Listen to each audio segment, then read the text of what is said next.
Hi, my name is Michelle, and this is Goodbye to Winter from Suzuki Book 1. I'm recording this lesson during a blizzard, so you can enjoy the snowstorm out my window. And this is how the song goes, and then we'll talk about it.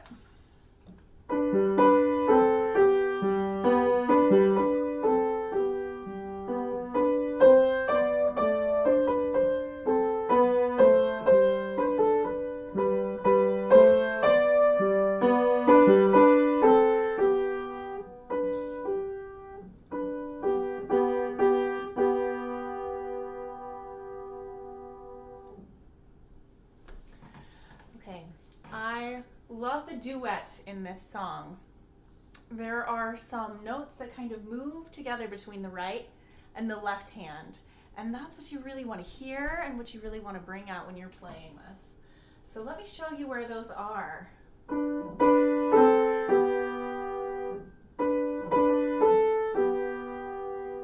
So that is a melody moving in parallel 6. We have notes that are 6 notes apart. 1, 2, 3, 4, 5, 6. They're 6 notes apart, and they move in the same direction.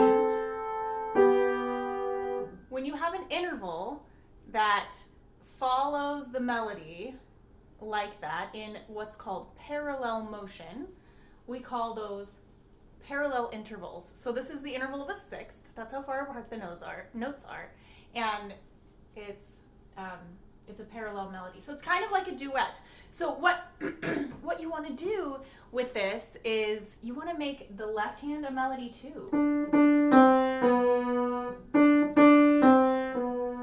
So you want to make it just as loud as the right hand. We've worked in a lot of our songs to make the right hand louder than the left hand. And with this one, it's even more delicate than that. You're going to make the right hand and the left hand melody the same volume, so they're singing together. But there are other notes that are not part of that melody. So let's talk about that. Anytime you go down to that G, that's accompaniment. So it's not going to be as loud. So you want to do that part nice and loud, but there's a little G here at the beginning. And a G there. This little G and B at the end, they're kind of not as important. They're not melodic notes. So you're going to make the weight of your arm be more towards the top of your hand, so towards your thumb.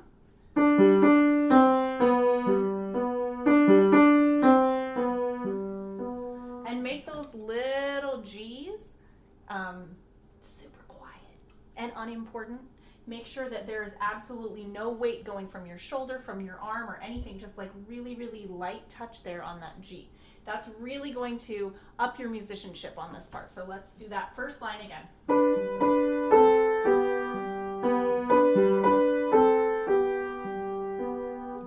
Like that. So that's something you can focus on musically. And then we have in the middle section, it's not parallel intervals anymore. It's contrary motion. So we start in a sixth, like we have been in parallel sixth, but from there we depart. So the right hand goes up, the left hand goes down, and it still has a duet kind of quality to it. Like your ears will follow both directions and hear that nice duet.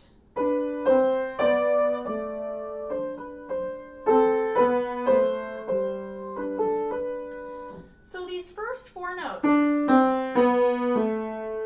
are part of the melody. And then you have a little D, not part of the melody. So your left hand's going to go like this. Really, really soft D. So super soft on that D because it's not part of this duet melody. Okay?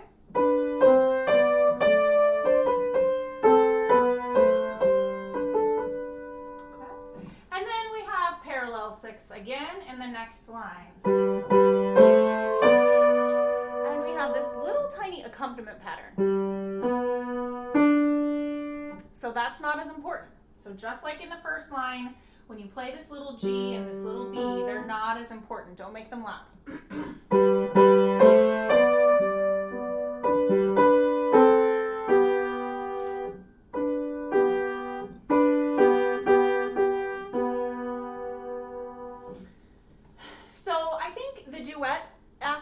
of this song is probably the main thing to focus on in making it a musical piece.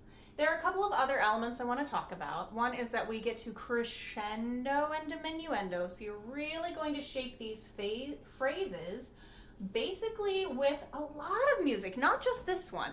When the notes are going up the scale, you crescendo, which means you start like medium and you grow with each note louder, louder, and louder. So like this, in measure 5, we have, so we're going to grow all the way to the top of that scale, and then measure 7. And then after those, we come back down again. So what do we do when we come back down? We diminuendo, which is the opposite. So you start loud, and then you gradually get slower and quieter. So following the shape of the line, making sure anytime your melody is coming down the scale, you're diminuendoing. When your melody is going up the scale, you're growing, crescendoing. Little side note there, I speak Italian. Crescere is the verb to grow. Like a child grows up is like il bambino cresce. So crescendo literally means growing, just so you know. Okay, anyways, little side note there. My Italian nerd just had to come out there. So we're growing with the scale going up, we're diminuendoing with the scale going down, and we are bringing out this duet between the right hand and the left hand with the parallel 6 and the contrary motion. All of the little notes that are just sort of arpeggios or accompaniment patterns, just little G's at the bottom and that sort of thing, we're not going to accent those at all in the left hand, so you have to kind of balance that in your left hand, have some notes that are loud and some notes that are quiet. And that's kind of the challenge with this.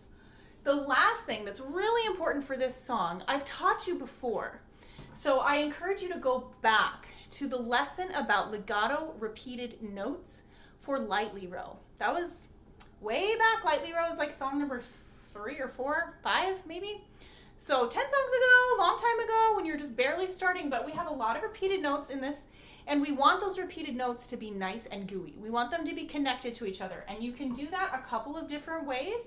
You can do it by kind of walking into the key, and you can also do it by not lifting up the key all the way out of the keyboard. So there are a couple of ways to do that. Review that lesson and look at it, and think about having your repeated notes being nice and stuck together. So at the very, very end, we have this farewell, this goodbye, and these repeated notes really need to be not staccato. They need to be really gooey, really sticky, really connected to each other, and you don't want to lift out of the keys in order to make that happen.